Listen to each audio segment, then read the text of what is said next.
दिल्ली में सहयोग बहुत ज़ोर से बढ़ रहा है और जब कोई चीज़ बढ़ने लग जाती है तो याद रखना चाहिए कि उसका फैलाव ज़्यादा होते वक्त उसकी जो सबसे कीमती चीज़ है, उसकी क्वालिटी, वो गिरनी नहीं चाहिए। अगर उसकी क्वालिटी गिर जाए तो ऐसे फैलाव से कुछ फ़ायदा नहीं होने वाला। इसलिए सहयोगियों की क्वालिटी भी अच्छी रहनी चाहिए। अब आपसे एक बात निवेदन करना है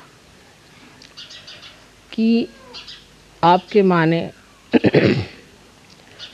आपको जो परमात्मा से मांगी हुई 3 चीज़ें होती हैं वो तो दे ही दी।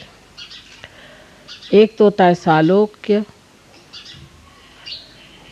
जैसे कि हम देख पाएँ परमात्मा को, सानिध्य कि हम परमात्मा के साथ रहें, कंपेनियनशिप,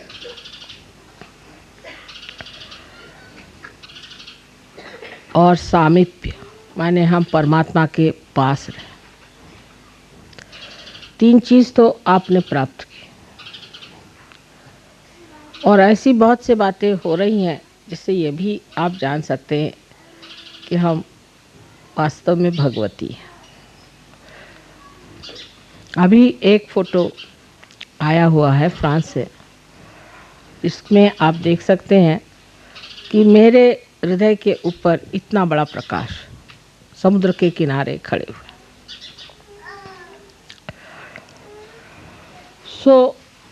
ऐसी अनेक चीज़ें हुई हैं। आकाश में बादलों पर भी मेरे फ़ोटो आए हैं। तरह तरह से चीज़ों से आप ये सिद्ध कर सकते हैं। देखिए, एक और उससे बढ़ के चीज़ आपको दी है मैंने, जिसे कहते हैं तादात्म्य, और यही सबसे कठिन चीज़ मेरे लिए भी है और इसी से ये कार्य भी हुआ है।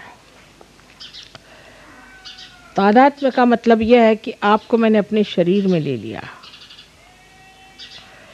आप सब मेरे शरीर में विचरण करते हैं। इसीलिए जैसे ही आप मुझे याद करते हैं वैसे कार्य सिद्ध होता है, सबको फ़ायदा होता है। जैसे ही आप मुझे याद करते हैं सारे मेरे शरीर में खबर पहुंच जाती है कि इसको ज़रूरत है। जैसे कि यहाँ उंगली में कहीं अगर चोट ज़रा सी लगी या यहाँ ज़रा सी सुई भी आप लगा दें उंगली में, तो सारा शरीर दौड़ेगा कि हाथ को बचा लें। तो सारे भगवान के जितने भी गण हैं, देवदूत हैं, सब आपके लिए दौड़ते हैं कि आपकी रक्षा हो जाए, आपको सुख मिले, आपने जो माना है, मांगा है, वो सब पूरा हो जाए। लेकिन जब आप में कोई दोष हो जाता है तो वो दोष मुझे झेलना पड़ता है। पहले मेरी कभी भी तबीयत ख़राब नहीं होती थी, लेकिन आजकल कुछ ज़रा ख़राब होने लग गई है, क्योंकि सहयोग फैल रहा है और जब फैलता है तो अपने साथ कुछ कचरा भी इकट्ठा कर लेता है। जैसे कल काफ़ी तबीयत ख़राब गई, इसलिए मैंने धर्म पे इतनी लंबी चौड़ी वार्ता की। इसका मतलब कि सहज धर्म जो है उसको अभी तक हमने समझा नहीं। सहज धर्म में हम आए नहीं। अब सहज धर्म क्या है कि हमारे पास एक विशेष वस्तु है, वो है चैतन्य को जानना। हम चैतन्य को जान सकते हैं, हम पहचान सकते हैं कि चैतन्य क्या है और क्या कह रहा है। लेकिन अधिकतर लोग जब कोई सा भी काम करते हैं, माने सहयोगियों से मेरा मतलब है, तो वो इस चैतन्य को, इन वाइब्रेशंस को नहीं जानते, उसको पहचानते नहीं, उनसे पूछते नहीं, उसका अवलंबन नहीं करते, माने उस पर डिपेंड नहीं करते। वो अपनी जो पुराने तरीके हैं उसी तरीके से देख के चलते हैं और इसीलिए उनका जो बर्ताव है असहज हो जाता है। अगर आप हर बार ये सोचें कि हमें चैतन्य के सहारे चलना है और चैतन्य की संवेदना लेकर चलना है तो आप सहज धर्म में आ जाएंगे। और जब सहज धर्म में आप सब आ जाएंगे तो मेरी तकलीफें अपने आप दूर हो जाएंगी। क्योंकि जैसे ही आप में कोई तकलीफ होती है फौरन मेरे चक्र बहुत ज़ोरों में चलना शुरू कर देते हैं और इतने ज़ोर से चलते हैं कि उससे मुझे तकलीफ हो जाती है। हालांकि मैं बीमार नहीं कभी पड़ती हूँ, सिर्फ चक्र ज़ोर से चलते हैं और वो बेकार, क्योंकि आपको तो उसका अंदाज भी नहीं लगता, आप तो जानते भी नहीं, कभी कभी आपको उसका लाभ भी नहीं हो सकता। क्योंकि मन से, हृदय से, बुद्धि से, हर तरह से आपको सोचते रहना चाहिए, सतर्क रहना चाहिए कि क्या मैं सहज धर्म में हूँ या नहीं। अब सहज धर्म में मनुष्य जो है वो किसी चीज़ से कॉम्प्रोमाइज़ नहीं कर सकता, क्योंकि अब मैं सहज धर्मी हो गया। आप कोशिश करें कॉम्प्रोमाइज़ करने का, आपको तकलीफ होगी और मुझे भी तकलीफ होगी। अब हम क्या करें माँ, इसमें तो करना ही पड़ता है कॉम्प्रोमाइज़, तो मुझे को सहना ही पड़ेगा, मैं भी क्या करूं। बहुत से मामलों में सहज चीज़ समझ में नहीं आती। जैसे आज एक साहब ने हमसे कल बताया कि यहाँ पे निर्मला योग के छापने के लिए आप एक पता नहीं एक ये मशीन ले लीजिए, एक वो मशीन ले लीजिए। तो मैंने कहा अच्छा ले लीजिए। पहले तो मैंने कह दिया कि किसी को नाराज़ नहीं करना चाहिए, क्योंकि फिर एकदम से मना कर देने से तो फिर हालत ही ख़राब हो जाएगी। लेकिन हमारे पहचान के एक साहब हैं छापखाने वाले, उनसे आज सवेरे बुलाया क्योंकि वाइब्रेशन पे बात ठीक नहीं लगी थी। तो मैंने कहा कि एकदम से कह देने से तो ये लोग बुरा मान जाएंगे, तो वाइब्रेशन पे तो हो रहा है कि कुछ देने की ज़रूरत नहीं है, चलो कोई बात नहीं। उनको बुलाया, उनसे बात करी। उन्होंने कहा कि 3 महीने में एक छोटी सी पत्रिका छप रही है, उसके लिए इतना खर्चा करने की क्या ज़रूरत है। उसको हंसी आ गई। से कहा कि साहब ये तो कोई जो किताबों पे किताबें लिखता वो भी नहीं इतना खर्चा करता, तो आप सिर्फ एक छोटी सी पुस्तकी के लिए इतना खर्च क्यों कर रहे। मैंने कहा तो मुझे लग रहा था, लेकिन मैंने सोचा तुमसे पूछ लूं। कहने लगे कि मेरे दोस्त का एक छापखाना है, वो आपके आधे दामों जो कहिए सो कर देगा, उसके पास एक से एक बढ़िया मशीनें हैं। अब आपको जो एक छोटी सी किताब 3 महीने में एक बार छापनी है, उसके लिए आप सारा छापखाना खरीदना चाहें तो इसे क्या कहा जाए। तो ये सहज नहीं हुआ। अब अगर मैं एकदम से कह दूं कि भाई ये नहीं करना चाहिए तो बुरा लग जाएगा। अच्छा अगर मैं थोड़ी देर बाद कहती हूँ तो फिर लोग ये सोचते हैं कि माँ को किसी ने पॉइजन किया इनके ईयर्स, किसी ने कह दिया। ये बड़ा कॉमन। अरे भाई मेरे पॉइजन करने वाला अभी तक तो पैदा नहीं हुआ।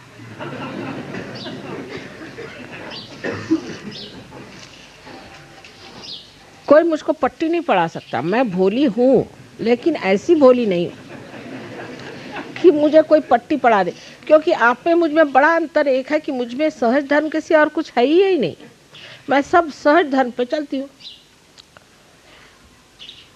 एक साहब, पता नहीं मैंने आपको लास्ट टाइम बताया कि नहीं बताया, कि राहुरी में एक बड़ा भारी पारा भाई का कारस्थान हमारे यहाँ कहते हैं, वो आए और मुझे समझाने लगे कि ये महाशय जिसको आप इतना मानते हैं ये एक राजकारणी आदमी है और ये राजकारण की वजह से यहाँ है और इसको आप बहुत संभल के रहिए और हम आपको समझाने आए। तो मैंने कहा अच्छा और कुछ बात इनके खिलाफ नहीं, ये राजकारणी है माँ, ये आपको पट्टी पढ़ा देगा। मैंने कहा अच्छा मेरे को पट्टी पढ़ा देगा, बस इतना ही जानते हो। कल हाँ। तो कह ले नहीं इसके आप बात मत सुनिएगा कुछ भी, ये बहुत राजकारणी। मैंने कहा अच्छा मैं बताऊँ अब कि ये आदमी की जो बीबी है उसकी बीबी नहीं है, वो किसी ब्राह्मण की बीबी है। ये उसको भगा के लाया है क्योंकि इसको ये जो बच्चा हुआ है ये बच्चा इसका भी नहीं है, ये उस ब्राह्मण का बच्चा है और ये उसको भगा के लाया है और इस अपने घर में रखा हुआ। और उनको 2500 चीज़ें उसके बारे में बता दी तो वो सबका मुंह जो ऐसा था वो ऐसा हो।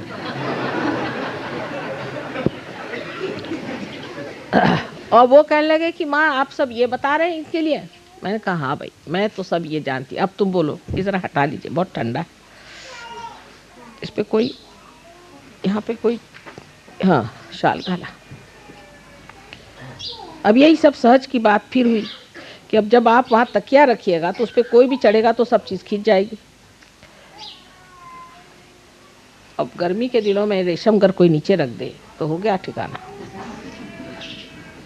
आप लोग तो आराम से बैठे, मुझको रेशम पे बिठा के ठंडा कर रहे हैं।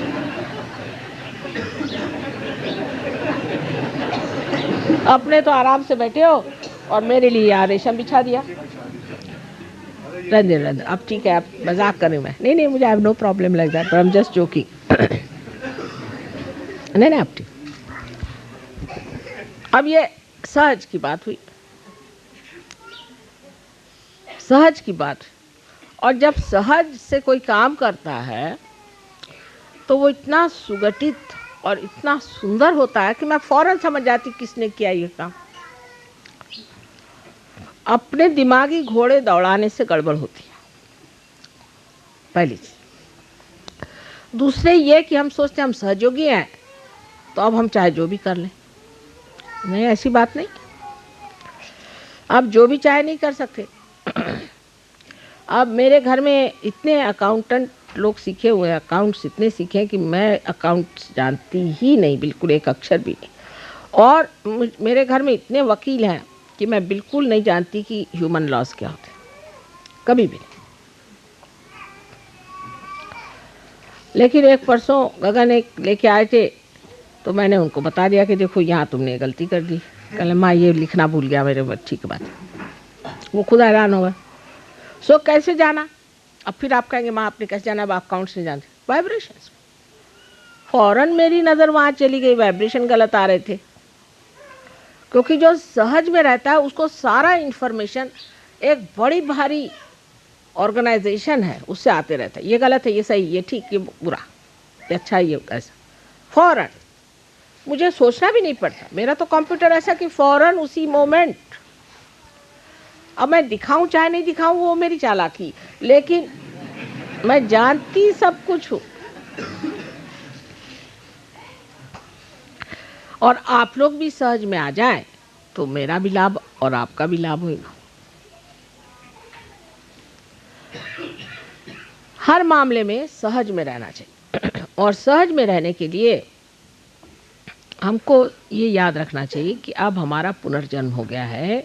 हम एक छोटे से बालक की तरह अब इसमें आए। अभी बहुत कुछ सीखने का है। और जैसे ही सहज मार्ग से माँ ले जाएगी हम ऐसे ही जाएंगे। गलतियाँ तो हमसे बहुत होती है और हो रही, कोई बात नहीं। अरे तो आपसे गलती नहीं होगी तो हमारे आने से मतलब ही क्या।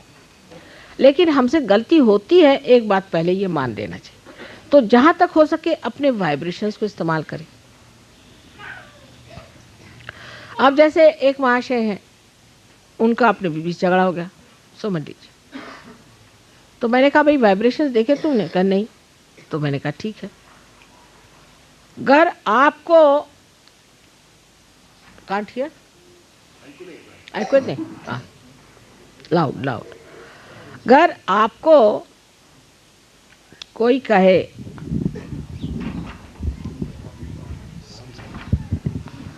Volume is at the maximum, is it? I shout now. हाँ,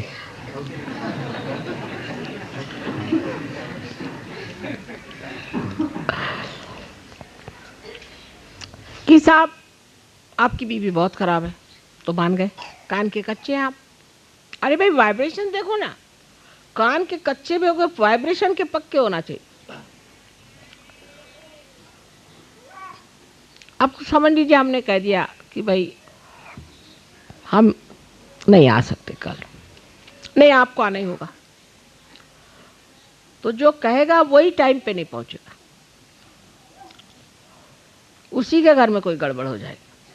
क्योंकि हमको आगा पीछा नीचा ऊंचा सब दिखाई देता है ना, तो जबरदस्ती नहीं करनी चाहिए। अब जैसे कल हमने किसी को भी अपने घर में नहीं बुलाया था, हमने कहा आप आ जाना, लेकिन ये नहीं कहा था कि मैं आपसे मिलूंगी, किसी से भी नहीं कहा था। एक सिर्फ लड़की से कहा था, बाकी किसी से नहीं कहा था कि मैं आपसे मिलूंगी। मैंने कहा आ जाना। मेरे बोलने में बड़ी गड़बड़ हो सकती है। मैंने कहा था आप आ जाना, इसका मतलब बिल्कुल भी नहीं कि मैं वहाँ आऊँगी या आपसे मिलूँगी या आपसे गले मिलूँगी फिर आपसे बैठ के बातें करूँगी। आप फुर्सत किसको भाई। आ जाने का मतलब है कि आप आइए और ध्यान करिए वहाँ बैठ कर।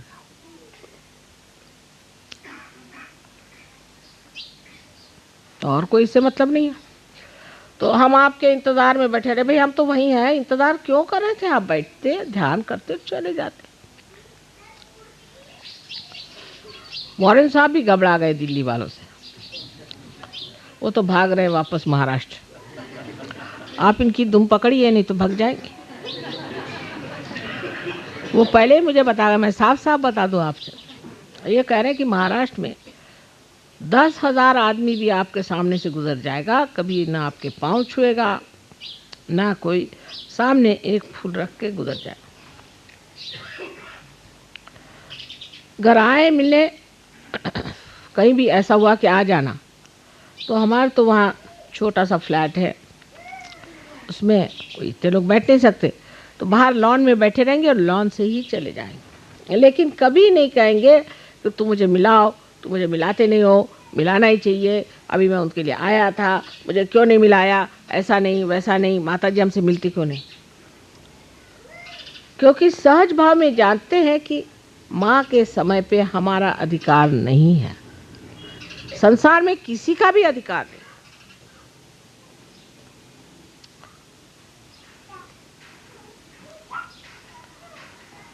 ये बात सही है। अब पहले तो हम दिल्ली में जब आए थे पहली मर्तबा, तो देखा कि प्लास्टिक के डिब्बे में थोड़ा सिंदूर रखा हुआ था और प्लास्टिक का एक लोटा कहीं से बाथरूम से उठा लाए पैर धोने के लिए, और एक प्लास्टिक का छोटा सा बर्तन चूरा था, उसको रख दिया पैर धोने के लिए। तो मैं तो, मेरा अगर आप उस वक्त का फ़ोटो देखे तो मारे घबराहट के मैंने कहा अरे बाप रे, अब इन पे क्या क्या आफत आने वाली भगवान जाने। धीरे धीरे सहज तमीज़ आ गई कि नहीं साहब ऐसे नहीं, ये ऐसा। अब इसी तरह से सहज गहनता से अपने हृदय में लेना चाहिए। कल इसलिए धर्म पे बात की कि सहज धर्म में आपको मेरे प्रति प्रेम है, मैं जानती हूँ, अत्यंत प्रेम है, और आप मुझे मानते भी हैं, ये भी मैं जानती हूँ। आपको मन करता है कि सब कुछ जो है माँ को दे दें, ये भी मैं जानती हूँ, सब मैं जानती हूँ कि आप मुझसे बहुत प्यार करते हैं। लेकिन ये भक्ति को आचरण में लाना चाहिए, और आचरण माँ को क्या है, कुछ माँ को दो चाहे नहीं दो, उसका फर्क नहीं पड़ने वाला।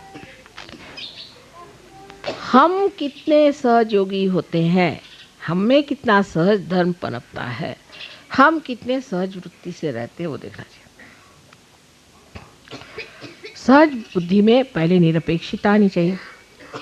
निरपेक्षता माने ये कि साहब मेरा घर, मेरी बीवी, मेरे बच्चे, मेरा आश्रम या मेरा सेंटर। माँ कभी मेरे भी सेंटर में आई है, पहले तो घर पे आई है, ये बहुत ज़्यादा होता था। अब बताइए सबके मैं घर पे जाती रही तो मेरा क्या बच जाएगा। अच्छा घर पे नहीं तो सेंटर पे आई, अब सेंटर पे भी जाना कोई आसान नहीं। अच्छा सेंटर पे नहीं तो कम से कम वहाँ नुक्कड़ पे आ जाइए। क्यों भाई? क्योंकि लोग देख लें कि मतलब ये कि सब जान लें कि मैं जो हूँ, मैंने बुलाया तो माता जी नुक्कड़ पे आ गई। ये इसकी सूक्ष्म बात है। इसमें सूक्ष्म बात ये कि मैंने माँ से कहा और माँ आ गई, तो माँ मुझे मानती है, तो आप भी सब मुझको मानो। ये इसकी सूक्ष्म बात है।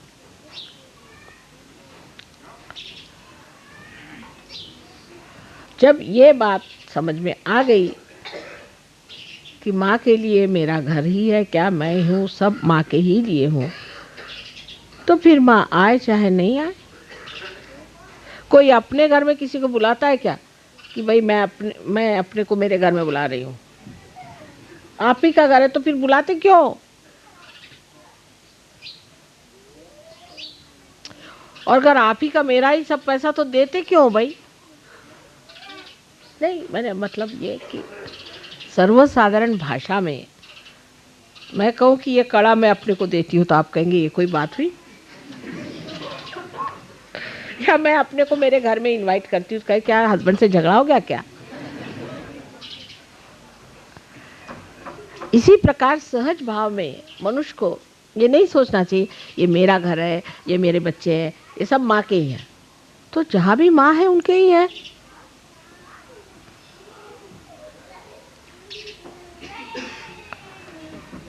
और फिर मैं चक्कर में डाल देती हूँ, ये भी बड़ी मुश्किल। और फिर कहते हैं माँ कैसे हो गया पता नहीं, हम तो बड़े प्यार से गए थे। भाई ठीक है, लेकिन आचरण में समझ आनी चाहिए कि निरपेक्षता पहले सहयोग में पहली चीज है निरपेक्षता। किसी भी चीज का चिपकाव छूटते जा रहा है। अगर किसी को लगे हाँ भाई मेरी बीवी जो है, मेरी बीवी का ये ठीक होना चाहिए, एकदम उसको काटे, अपनी ओर सतर्क होना चाहिए। मैं लग सोचता हूँ कि ये मेरा बेटा, इसको माँ के पास जाना चाहिए, पहले उसको काटे, आपका बेटा एकदम ठीक हो जाएगा। निरपेक्षता इलाज है हर इस चीज का, आपको आश्चर्य होगा।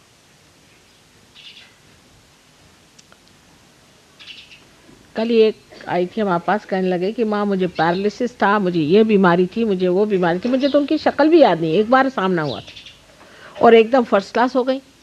कल बस मैं फोटो लेकर के बैठा करती थी और उसी पे श्रद्धा से हो गया। होता क्या है कि जब आप फोटो को लेकर उस पर मेहनत करते हैं तो आपको अपनी श्रद्धा बढ़ानी पड़ती है, क्योंकि मैं तो सामने नहीं, उसके प्रति श्रद्धा बढ़ानी पड़ती, आप में गहराई आनी पड़ती। जब वो आपके अंदर गहराई आती तभी ना तो काम होता है। इसलिए जो लोग फोटो पर पार हुए हैं वह कहीं अधिक कभी कभी होते हैं बनिस्बत जो मेरे सामने हुए। बड़े आश्चर्य की बात। या अगर समझ लीजिए मोदी साहब ने किसी को पार किया तो कभी कभी मैं देखती हूँ कि वो बहुत मेरी सेवा करते हैं बनिस्बत जिनको मैंने डायरेक्टली किया है, क्योंकि इन्होंने पहले पट्टी पढ़ा दी कि ये माँ है, तुम समझ के रहना, ये महामाया है, इनके चक्कर में नहीं आना, बहुत कायदे से चलना इनके साथ, वो समझा देते। लेकिन अगर डायरेक्टली किसी को मैंने रियलाइजेशन दिया तो खोपड़ी पे बैठ जाता। फिर तो मैं आया था, मैं खास करके आपसे मिलने आया। भाई किसने कहा था खासदार आप हैं, आप आए क्यों? तो जो ये मैं पना है ये कम होना चाहिए, मैं मेरा सब खत्म होना चाहिए। जैसे कबीरदास जी ने बहुत सुंदर कहा है कि जब बकरी रास्ते में घूमती है जिंदा तो कहती है मैं। ये सब जो हम लोग बोलते हैं उनके वजह मतलब था कि जो हम मैं करते हैं वो सब बकरी हैं, मैं। लेकिन जब उसका बकरीपना मर जाता है, जब बकरी मर जाती है और उसकी जब आंतें खींच करके और धुन के जब उसको रास्ते में बजाते चलते हैं तो वो कहती है तू ही तू ही तू ही। क्या कमाल की कल्पना बनाई। जुलाहे थे तो उनको अपनी जो चीजें थी उसमें कैसे परमात्मा दिखाई देती कि वो कहती तू ही तू ही तू ही। हम लोगों के दिमाग में बात नहीं आएगी। तो जैसे ही आप निरपेक्ष होंगे तो हर चीज में उसी को देखेंगे, आप उसी को जानेंगे, उसी को समझेंगे। और आश्चर्य होगा कि हर जगह से किस तरह से ये बनते जा रहा है, ये मामला कैसे बनते जा रहा है। जैसे अभी एक लड़की ने मेरे लिए फूल अरेंज करे जमीन पर, कहती माँ देखो मैंने तो गणेश जी बना दिए, मैं तो ऐसे ही बनाए थे, गणेश जी कैसे बने? वो तुम्हारा हृदय तुम्हारे हाथ को वैसे ही ले गया जो गणेश बना दे, जो मुझे बहुत प्रिय चीज है वही बना के रख दिया। सबसे अत्यंत प्रिय जो चीज है उसको उन्होंने बना दिया, क्योंकि हृदय समर्पित होने से अपने आप ही वो गणेश बन गया। और देखते साथ आंखों में आंसू मड़ाए मेरे श्री गणेश को कैसे बना दिया। तो श्री गणेश का एक उदाहरण हमारे सामने रखना चाहिए कि जैसी उनकी भक्ति वैसी उनका आचरण। श्री गणेश के धर्म में उतरना चाहिए। उनके लिए तू ही तू ही तू ही, किसी और कुछ नहीं कभी।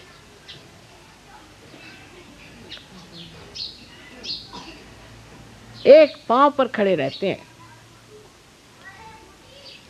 मुंह से कहने की जरूरत नहीं, इच्छा करने की भी जरूरत नहीं। किसी ने कुछ कह दिया मुझसे कि गए उसके पीछे में सारे उनके गण दौड़े और ठिकाना लगा दिया।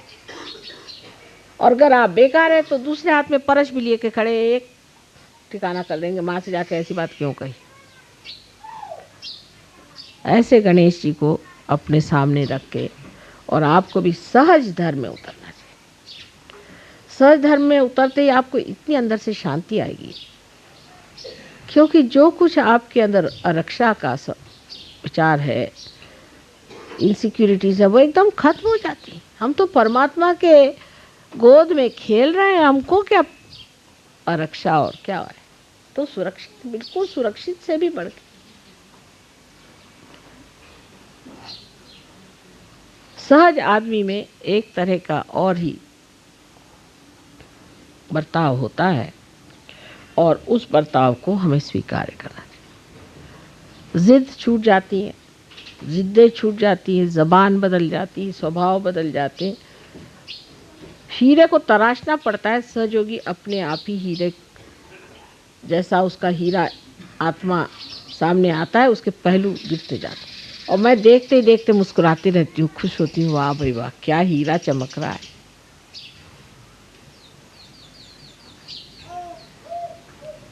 अपने प्रति सतर्क होना चाहिए और सहज भाव में और सहज धर्म में रहना चाहिए। मैं तो सहज धर्मी हूँ। एक साहब कह ले, माँ तो मैं तो सहज धर्मी हूँ। अच्छा, क्या करते हैं आप? बस मैं आपकी पूजा करता हूँ, रोज फूल चढ़ाता हूँ, ये करता हूँ। बाद में पता हुआ पुलिस ने पकड़ लिया उनको। मैं कहा वाह भाई वाह, क्या सहज धर्मी आप। फिर खबर आई, माँ से खबर करो, मैं पुलिस में पकड़ा गया। तो क्या किया तुमने? सारे असहज काम करके रखे, एक नहीं दो नहीं। उसको मैं कहाँ बचाने जाऊंगी, और क्यों बचाया जाए। इसी तरह सहजयोगी समझते हैं कि वो सहजयोगी हैं, लेकिन योग दो चीज का होना चाहिए, भक्ति और कर्म का। जब तक भक्ति और कर्म का योग नहीं आता है, तब तक सहज धर्म ही नहीं आपके अंदर बैठे। और सहज धर्म को बिठाने के बाद ही आप गुरु तत्व पे जमेंगे। जो स्वयं ही ठीक नहीं, वो दूसरों को क्या लिख सकते। पैसे के मामले में खासकर मैं देखती हूँ कि कुछ अजीब सा हाल है दिल्ली वालों का। पैसे को चिपकना ही नहीं चाहिए, तो पैसा आपके चरणों में छुए। मैं आपसे पहली आपको इसकी मैं बता दूं किल्ली। अब मुझे पैसा नहीं समझता, सच्ची बताती हूँ, आप विश्वास करें। अगर मुझे बैंक जाना होता है तो मैं किसी को ले जाती हूँ, वारन को या किसी को, राजेश को, किसी को, भाई तू सही करने, मैं करूँगी। मेरे को अभी तक चेक लिखना नहीं आता, सच्ची बात है, पूछ लीजिए बैठे। मेरे को अभी तक चेक लिखना नहीं आता है। बैंक में पता नहीं क्यों जाती हूँ मैं, लेकिन क्योंकि उसमें निरपेक्षता है। और कौन कहाँ हिसाब करता है। अभी मोदी साहब ने बताया कि माँ पता नहीं कहाँ से 13-14 हज़ार रुपए का हिसाब ही नहीं लगता, ज़्यादा हो गए। मैंने कहा रखे रहो, भगवान के दिए हुए छोड़ो।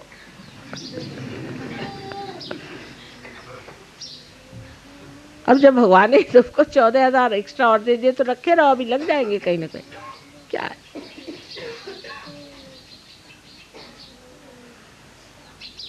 इस तरह की निरपेक्षता का मतलब यही हो गया कि हमने परमात्मा पे सब छोड़ दिया, जैसे राखो हूँ तैसे ही रहो, बस छोड़ो। ये सहज धर्म में बैठना चाहिए। आप पैसे की चिंता छोड़िए, किसी चीज की चिंता छोड़ दीजिए, सिर्फ अपने आचरण को सहज में लाइए। जो आदमी कहता है मैं बड़ी परेशानी में, वो सहज है ही नहीं, वो आदमी सहज हो ही नहीं। मुझे ये परेशानी, मुझे वो परेशानी, रात दिन मुझे ये परेशानी तो वो परेशानी, मुझे ये परेशानी, घर नहीं मिला तो फलाना नहीं मिला, तो बीवी नहीं मिली तो बच्चे खो गई, तो फलाना हुआ तो ठिकाना हुआ। तो जब मिला उनकी शक्ल देखो तो आदमी भागता, अरे बाप रे, फिर आ गया कोई ना कोई प्रॉब्लम। लेकिन ऐसी बात नहीं। जो सहज होता है, कैसे हो भाई तुम धुमाल, कैसे माने मैं समुद्र में तैर रहा हूँ। कौन से समुद्र में? आनंद के समुद्र में तैर रहा हूँ, आप क्या पूछ रहे हैं मेरे को? ये बात हुई ना कायदे की। और नहीं तो कोई आदमी हर समय अपनी परेशानी लेके बैठेगा, अंत में वो ऐसी बड़ी परेशानी में फंसेगा कि फिर उसको कोई भी नहीं मदद कर पाए। खासकर हिंदुस्तानियों का रिवाज ये है, अगर किसी ने कहा कि कैसी तबीयत है, साहब ठीक हूँ, क्या हाल है? बुरा हाल हो दुश्मनों का, मैं तो भला हूँ। हालांकि कैंसर की बीमारी होगी, लेकिन वो कभी ये नहीं कहेगा कि मुझे तकलीफ है। ये हिंदुस्तानी, ये अपनी भारतीय संस्कृति। अरे सुना तुम्हारा बच्चा ठीक नहीं, अरे तो फिर 10 बच्चे होंगे तो और क्या होगा, एक आध बच्चा तो बीमार पड़ना ही हुआ। ये हिंदुस्तानी तरीका। और प्रॉब्लम भी मेरे ख्याल से मॉडर्न शब्द है। पहले हम लोग प्रॉब्लम सिर्फ ज्योमेट्री में ही जानते थे। नहीं, सच बात है।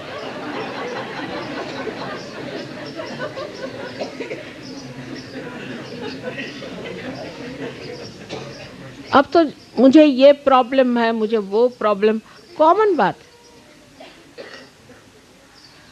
पहले वाकई आपको, हम तो बुढ़े आदमी हैं, हमारे ज़माने में कोई ऐसे प्रॉब्लम शब्द यूज़ ही नहीं करता था कि मुझे ये प्रॉब्लम है।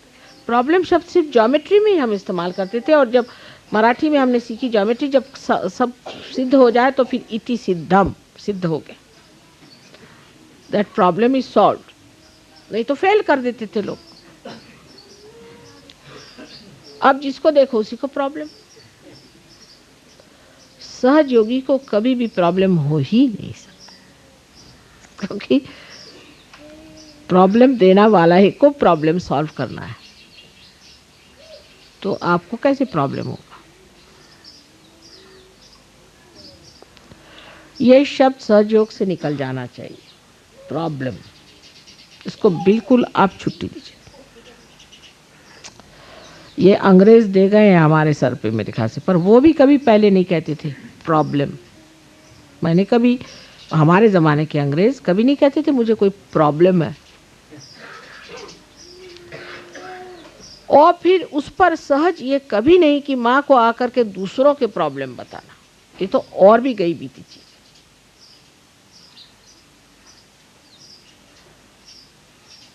अगर आपको विश्वास है तो सब ठीक होने वाला। कोई आपके पास आए, मेरा बेटा बीमार है, ये चलो लगाओ, फोटो लगाओ, चलो करके देखो, हो जाए।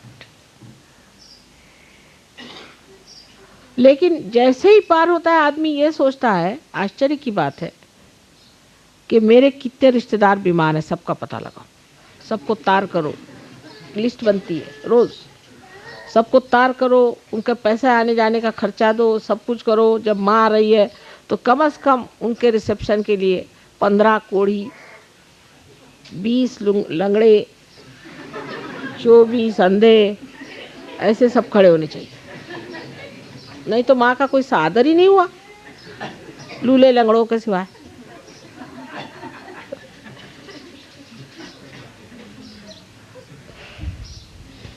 फिर पूछना पड़ता है कि आप में कोई भी धड़धाकट, एक आदमी पूरा है या नहीं, कि सब ऐसे ही गायब।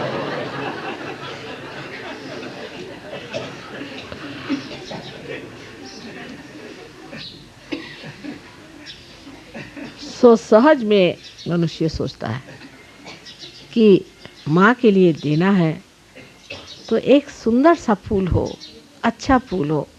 कितने फूल दूं मैं मेरी माँ को? उसकी जगह खड़े कर दिए 25 लोग लाइन से। ये कोई सत्कार तो नहीं हुआ साहब। इसलिए शायद पहले ये प्रथा थी कि कोई आए तो गार्ड ऑफ ऑनर के लिए ऊपर ऐसे डंडे पकड़ते थे, कम से कम धड़धाकट ही लोग कर सकते थे, इसलिए वो बनाते थे गार्ड ऑफ ऑनर, कि मतलब ये कि जो धड़धाकट लोग हैं उनको खड़ा किया जाए। पर अब अगर ऐसा हम लोग करें तो क्या मेरे ऊपर डंडे बरसेंगे? सहज की जो व्यवस्था है वो स्वस्थ व्यवस्था है, सुंदर है, अतीव सुंदर, अत्यंत बहारदार, आह्लाददायी, अनुपम, ऐसी व्यवस्था सहज की। और मैं हर एक चीज बारीक देखती हूँ और मन ही मन खुश होते रहती हूँ। जैसे आपने अभी इंतज़ाम स्टेज पे किया था, उसमें एक एक चीज़, हाथी और मछली जो जो बनाई आपने, उसके रंग तक मुझे सब मालूम। जिसने भी बनाए उसके प्रति मेरा प्यार उमड़ता है। पर आप आते ही साथ एक भूत सामने खड़े कर दो तो शक्ल बनी जाएगी कि नहीं, इतनी भी कोशिश करो तो यही हो जाता। सो सहज भाव में माँ को देने का जो भी है वो ऐसा हो जिससे माँ प्रसन्न हो जाए। और किस चीज़ से प्रसन्न होती माँ? हमारे प्रसन्न मुख से। और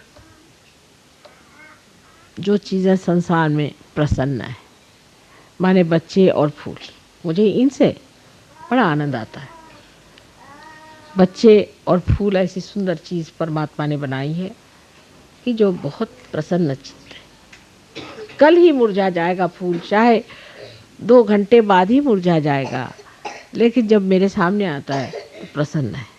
और मैंने ये भी देखा है कि जब मेरे कमरे में रखा जाता है तो बढ़ जाता है फूल, अपने आप उसकी साइज बढ़ जाती है, इतनी प्रसन्नता उससे होती है। इसी प्रकार आप भी समझ लें कि जब आप प्रसन्न होकर मेरे पास आएंगे तो उस प्रसन्नता का ही वरदान आपको, आपकी स्वस्थता, आपकी जो कुछ प्रॉब्लम्स हैं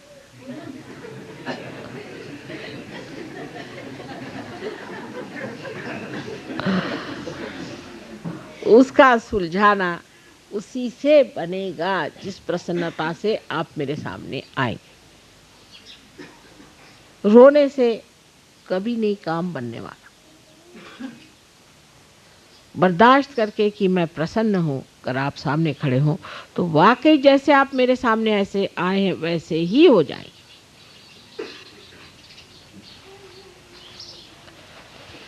तो सहज भाव को हमें लेना है, सहज धर्म को हमें लेना है, और सहज प्रसन्नता को प्राप्त करने के लिए पहले स्वयं प्रसन्न रहना चाहिए। पहले एक शब्द ज़्यादा इस्तेमाल होता है, मनहूसियत। आजकल वो शब्द कहीं रह ही नहीं गया, क्योंकि सभी शायद मनहूस ही घूमते हैं। और विदेश में तो अगर कोई मनहूस नहीं होगा तो उसको लोग कहते हैं इज नॉट हैंडसम। एक साहब बड़े मनहूस थे और वो बड़ा वहाँ लोग उनको अप्रिशिएट करते थे। कहने लगे, मैंने कहा कि क्यों? कहले ही इज़ वेरी हैंडसम। मैंने कहा ये तो उसका अंदर गया खपड्डा बना हुआ, हालत ख़राब, हर समय आंखें ऐसी जैसे कहीं से स्मशान भूमि से चला रहा है। He is very handsome. उनका सभी उल्टा हाल है, खोपड़ी उल्टी है ना तो उल्टा ही देखते। किसी तरह से मेरे समझ में नहीं पहले आता था, अब समझ में आ रहा है कि इनको ये हैंडसम क्यों लगता है। औरतें जो बिल्कुल चिड़ी मारका जिसे कहते हैं हिंदी भाषा में, वो उनको पसंद आया।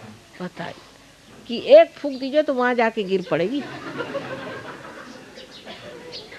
वो कहने लगे सुंदर है। कैसे भाई, कौन से एंगल से?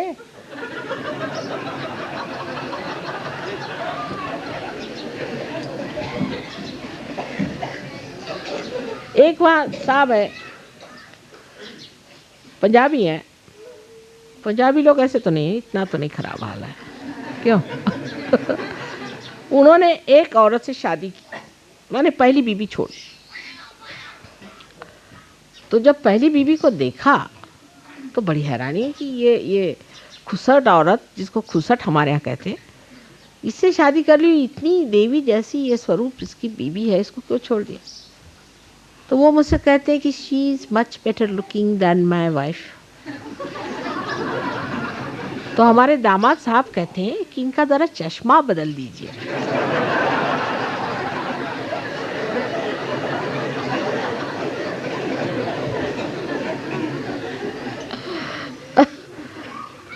तो लोगों की धारणा जो है एकदम उल्टी बनती जा रही है। और अगर हम अंग्रेजों को फॉलो करें तो पता नहीं किसको हम लोग खूबसूरत समझेंगे। कभी कभी तो जिसको देख करके आपको घिन चढ़े उसी को लोग खूबसूरत कहने लग जाते हैं। कुछ समझ में नहीं आता है कि जो वो ऐचे ताने होते हैं एप्ट्यूस एंगल वाले,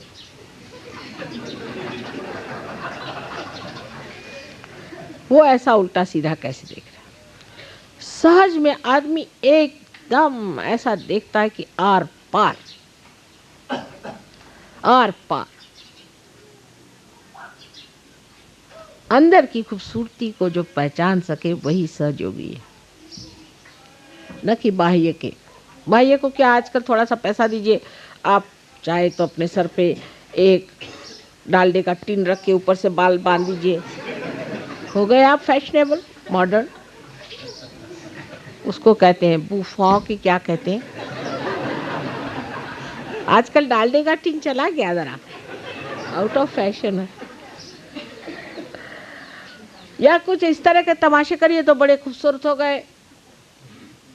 क्या अजीब अजीब बातें, और क्या अपने बारे में या दूसरों के बारे में हमारे क्या विचार हैं समझ ही भी नहीं आता। अंदर की खूबसूरती जिस इंसान में हो, उसको जो पहचानने वाला होगा वही सहयोगी है, क्योंकि वो स्वयं अंदर से खूबसूरत है। जिसके अंदर खूबसूरती होती वही ऐसे आदमी की खूबसूरती पहचानता है। फिर ज़रूरी नहीं कि वो आदमी मोटरों में घूमे, चाहे वो बैलगाड़ी पे ही चल रहा हो, चाहे वो पैदल ही चल रहा हो, उसके पैर ही सारे फट गए हों, तो भी मन चाहता है कि तेल लेकर के इसके पैर को थोड़ी मालिश कर दे, जिससे तकलीफ़ कम हो जाए। ऐसा पैर, ऐसा प्यार उस पैर के प्रति हो जाता है जिसके लिए एक बड़ा सुंदर सा हृदय काम करता है। इस हृदय की पहचान जब तक आपके अंदर नहीं आएगी, तब आप सहज धर्म में नहीं आए। उसमें किसी तरह की लालसा या किसी तरह की ग्रीड या लस्ट जैसे कहते, ये नहीं है।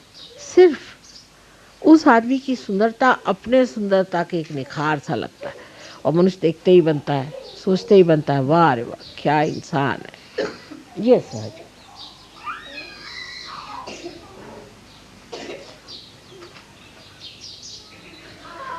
सहज धर्म पे अनेक बातें इंसान कह सकता है। ये बाह्यता नहीं, ये अंतर योग से पाया हुआ धर्म है। इसको अनेक तरह से हम जान सकते हैं। जैसे सहज धर्म में कोई किसी की बुराई करना, किसी धर्म की बुराई करना पाप माना जाता है। किसी भी रियलाइज सोल को क्रिटिसाइज करना ये महापाप माना जाता है। इतना ही नहीं, किसी भी देश के किसी भी महान संत या अवतरणों को भी किसी तरह से एक दूसरों से कम ज़्यादा समझना भी पाप माना जाता है। सब एक ही समान है। जिस तरह हमारी एक आँख और दूसरी आँख, या ये हाथ और आँख, इसमें हम कोई भी फर्क नहीं समझते, इसी प्रकार सारे धर्मों का पूर्णतया हम मान करके मस्जिद के सामने जा करके और वहाँ पे बंदर जैसे गाने गाने की कोई ज़रूरत नहीं। ऐसे कौन बड़े सुरीले गाने आप गाते हैं, अच्छे भले आदमी नींद से भाग जाए। और मस्जिद वालों को भी उठ करके कहीं पे जाके मस्जिद बना दी तो वो रामचंद्र जी की भूमि है, उसको थोड़ी पा सकते, वो तो कल ही उद्ध्वस्त हो जाएगी। हाँ, मस्जिद बनाई तो भी वो रामचंद्र की तो मस्जिद है। रामचंद्र जी कौन थे, उन्हीं को तो याद करते हो जब अकबर की बात करते हो तो, और कुछ को याद कर रहे हो। मोहम्मद साहब ने साफ साफ नहीं कह दिया तो क्या हुआ, हम तो बता रहे हैं कि अकबर तो वही थे जो श्री राम थे। वहाँ मस्जिद बनाओ, चाहे मंदिर बनाओ, चाहे चर्च बनाओ, कुछ भी बनाओ, इबादत तो एक ही उसी राम ही की तो हो रही है। राम कहो या रहीम कहो, फिर झगड़ा किस बात का है। ठीक है मस्जिद है, ठीक है, आते हम तुम्हारे मस्जिद में और वहाँ आके हम नमाज पढ़ेंगे, लेकिन मुल्लाओं से नहीं, हम अपनी तरफ से। झगड़ा किस बात का रह जाएगा फिर। मंदिर मस्जिद का झगड़ा नहीं है, यह मुल्ला और प्रीस्ट का झगड़ा है, क्योंकि पेट की बात है साहब। मस्जिद वाले पैसे कमाएंगे कि मंदिर वाले कमाएंगे, बस यही बात है। सहज धर्म में क्योंकि पैसे का इतना भी महत्व नहीं है, ये झगड़ा ही मिट जाता है, ये झगड़ा ही नहीं।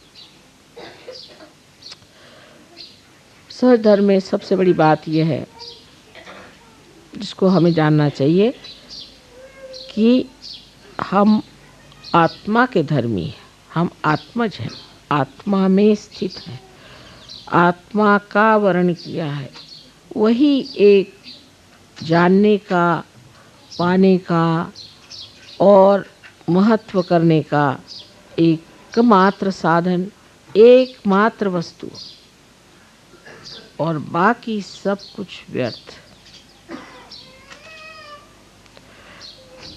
इसलिए सहज धर्म में लड़ाई झगड़ा होने का कोई सवाल ही नहीं उठता, क्योंकि आत्मा सबके अंदर एक ही है।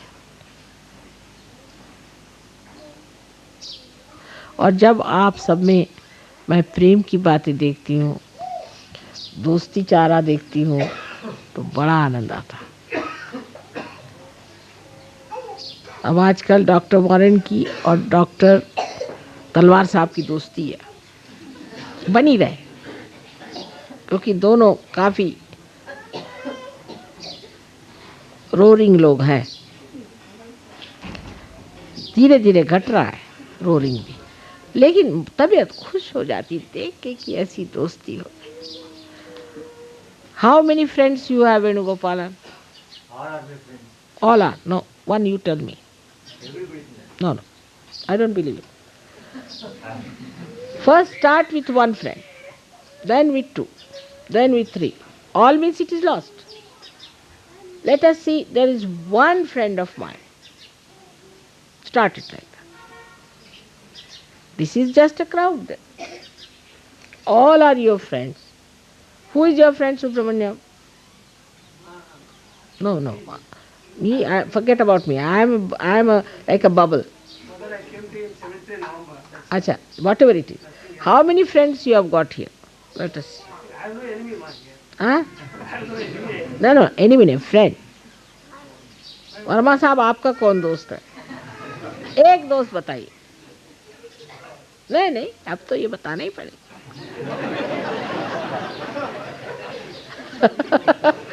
सभी से ये तो कोई मतलब नहीं। I don't think so there.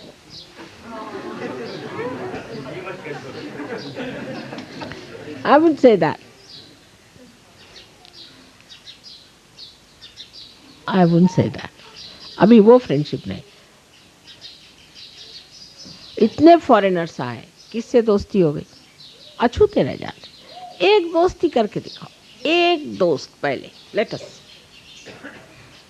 लेकिन एक बात मैं कहूंगी कि फॉरेनर्स में आपस में बड़ी दोस्ती है। What is the criteria? Let us see. The criteria of the friend is this, that even I am challenged, in the sense I try to test you. Suppose I'll tell you something against, say, your friend Yogi Mahajan, and if you support that, then you are not his friend. All right? And that's what I find. But supposing I tell something to Warren or to doctor, they will support each other, thick and thin. That sort of a friendship.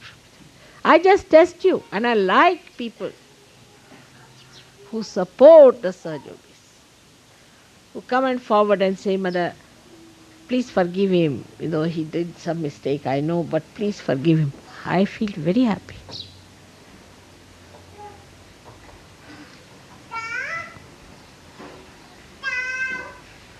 That's how we correct each other in true friendship. But most of you will say one thing, my wife is my friend.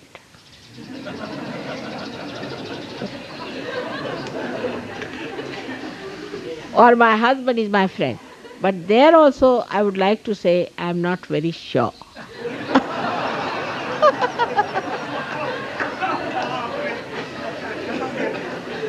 तब अब क्या होएगा?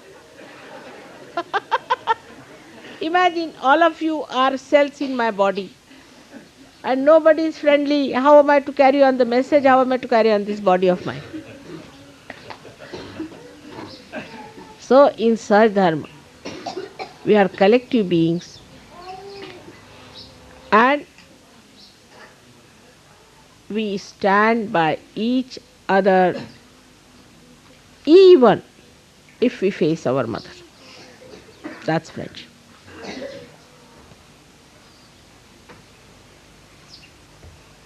You have to support each other, help each other. Please forgive mother, he might have done mistake. Please help him, mother. That I love the most of all. Doctor चुग आपकी कौन बीबी है? उसके अलावा कोई और फ्रेंड है कि वही एक? दोनों साथ ही बैठे हो क्या? उधर बैठ गए, चलो नसीब।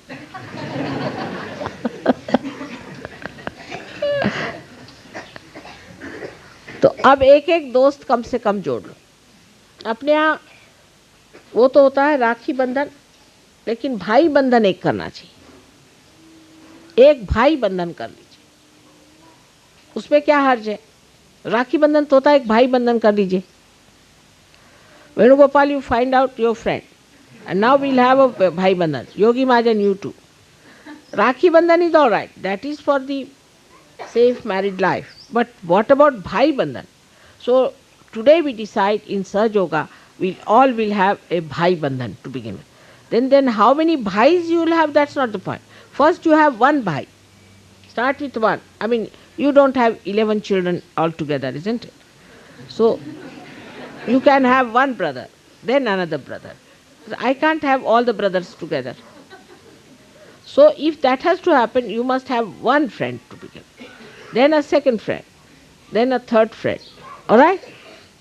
चलिए, तो आज सहज धर्म में हमने ये सीखा कि भाईचारा जो है ये एक आदमी से शुरू करके सब तक पहुंचना चाहिए। और जैसे जैसे आप ऊंचे उठते जाइएगा, आप देख लीजिएगा जितने ऊंचे उठे लोग हैं इनमें बड़ा भाईचारा है आपस में। चाहे ग्रेगोर अभी जिनीवा में बैठे हैं और वॉरेन यहाँ बैठे हैं और जेम्स बैठे हुए हैं ऑस्ट्रेलिया में, सब आपस में एक दूसरे के लिए जान दे देंगे। ये बात सही। भाईचारा इन लोगों ने ज़्यादा पाया हमसे, क्योंकि इन्होंने जाना नहीं था। इसी वक्त हमारे भाई भी आ गए, देखिए। या इसको जानना है कि एक हमारा पक्का दोस्त होना चाहिए, सहयोगी। या बरं आता पूजेला बसूया, त्यांचीच वाट बघत होते पाणी द्या। बिफोर वी स्टार्ट द पूजा, बनाई क्या भैया लिस्ट तुमने? कुछ बन गई?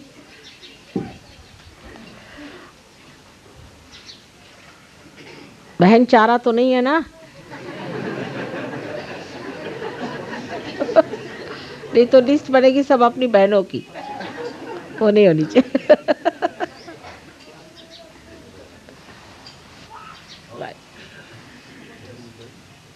अब मेरी भी तबीयत ठीक हो गई, क्योंकि आप लोग प्रसन्न हो गए तो मैं भी प्रसन्न हो गई।